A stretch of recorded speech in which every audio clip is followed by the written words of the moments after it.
Hi guys, I'm very happy to make this video today. It will be our first comment summary of a book here on the channel, and are already advanced that others are in the oven being prepared. So sign up here and turn on notifications so you don't miss any content. The book we are going to study today is called The Spirit of Atheism in the Portuguese version. I was unable to locate this title in English, so if you know the name of this book in English, I ask you to leave in here in the comments, okay? The author, Andre Comte Sponville, is a French philosopher born in 1952, who is currently 71 years old. He is a former Christian turned atheist who maintains a deep respect for Christianity. The title of this video, The Book Every Believer Should Read, was made not without reason, and you will understand why. If you are a Christian of any kind, Catholic or Protestant, or even if you believe in another deity, I would like to ask you a question. What do you know about atheism? Do you know this current of thought? Or do you know just a few things you were told? Or do you know the few lines you read on social media? I will talk about my experience.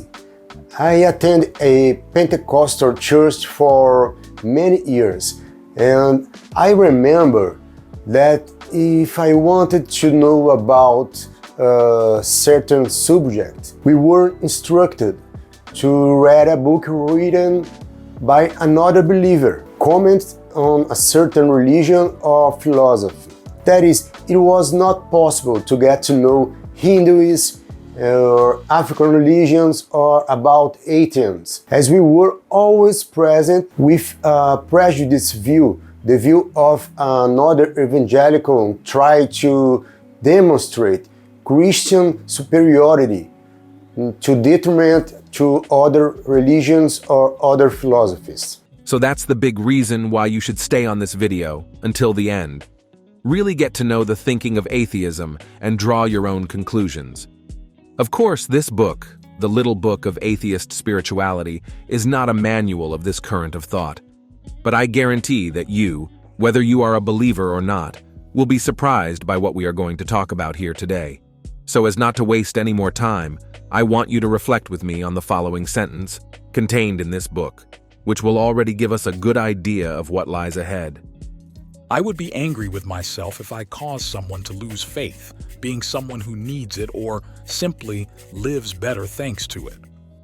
This phrase appears right at the beginning of the book and caught my attention.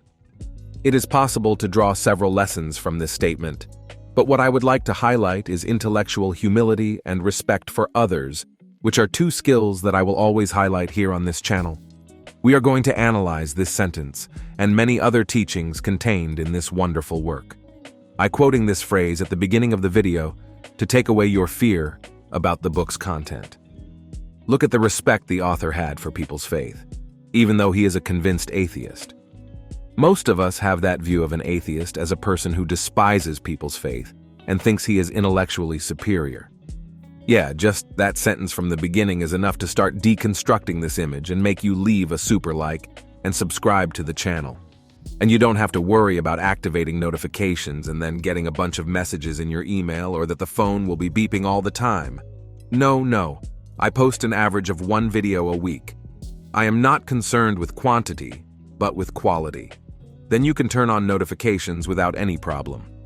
In the first chapter, the main question the author asks is the following: can you live without religion? Within this chapter, he asks questions such as, what is religion? He gives a personal testimony about the process of changing from being a Christian to becoming an atheist. Sponville presents an interesting provocation. What remains of the Christian West since it is no longer Christian? Don't worry, we're only mentioning the main topics. We'll dedicate special attention to each one during our analysis. Still in Chapter 1, an interesting question is presented about the possible impacts of losing faith. The theme that I found especially interesting in the first chapter is called Joyful Desperation, in which the author makes a detailed balance between the hope of those who believe in God, as opposed to the lack of hope of atheists. Are non-believers then doomed to helplessness and despair? This is going to be a pretty cool subject that we're going to reflect on today. Guys, this is just chapter 1. In chapter 2, the central question is, does God exist? Andre Comte Sponville warns us about the dangers of fanaticism, and also brings a strong argument in the sense that, according to his words, they demonstrate the weakness of the arguments that try to prove the existence of God. Now we will delve into the work, but it must be made clear that we are not going to comment on the book in its entirety, since that would be a mission that would require a video of at least 3 or 4 hours. And my goal here on the channel is to try to simplify as much as possible, without losing the depth of the subject, right? Now entering the content, let's go to the first proposition. Sponville openly says that, for many Christians today, hell would be just a metaphor. Only paradise should be taken literally. Here is my comment. In fact, today the argument for evangelization has changed a lot. If in the past, the threat of hell was often used for conversion, today people talk about everything but hell. I don't know your opinion, but this statement by the author Sponville seems to be in line with reality. Of course, it is not possible to generalize, as there are still churches and believers who cling to the concept of hell, but there are few who use it on a daily basis. About hell, I remember watching a comedian doing a stand-up comedy show. I found his vision of religiosity and God's love to be brilliant, and the intrinsic contradiction of the existence of hell. In the humorist's view, the church is the forerunner of marketing, because it managed to make people believe that an invisible man who lives in heaven is capable of punishing us, making us burn for all eternity in the fire of hell, tormented by demons in a lake of fire that burns with sulfur. And even in the face of it all, the church still managed to convince us that he loves us. Guys, that was the comedian. Okay, before you crucify me here.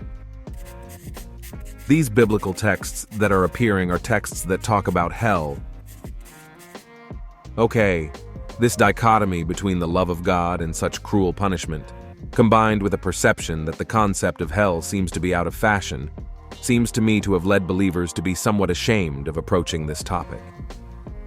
This is my interpretation of Professor Sponville's observation, a very pertinent observation, by the way.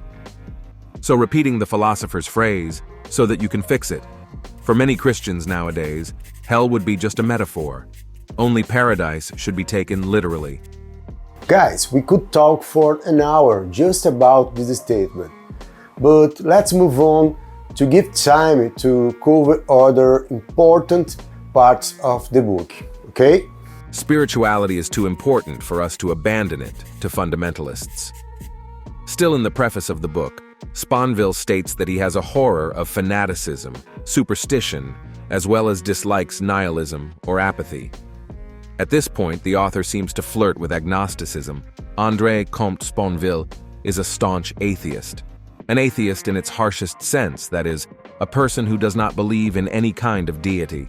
However, by stating that we cannot leave spirituality in the hands of fundamentalists, it seems that somehow he recognizes the importance of spirituality in human life, even if it is from the perspective of the possible impacts that the irresponsible exercise of spirituality can generate in the social, political, and economic scope. This call by the author for so-called non-believers not to leave spirituality in the hands of fanatics seems to find echoes in current times, although the book was released in 2007. Religious groups, donning the mantle of fanaticism, call themselves guardians of truth, guardians of purity and true religion. This is such a serious matter that it goes beyond the merely religious field and has visible impacts on politics. Recently, we have seen in Brazil that religious sectors, notably variants of the evangelical current, did not admit under any circumstances that their followers supported candidates linked to the ideological field of the left. Just so you know, I hate this classification. See, people? This poor and limited division between right and left. If you want, I can make a video about it in the future here on the channel. If the video hits 500 comments asking for it, I'll do a deep analysis on the subject. because I see that is a topic that most people don't have the slightest idea what they are talking about. Agree? So when the author says that spirituality is too important to leave in the hands of fanatics, he defends a spirituality aimed at the common good, which has the potential to generate the development of universal values, with respect for individual freedoms and freedom of conscience.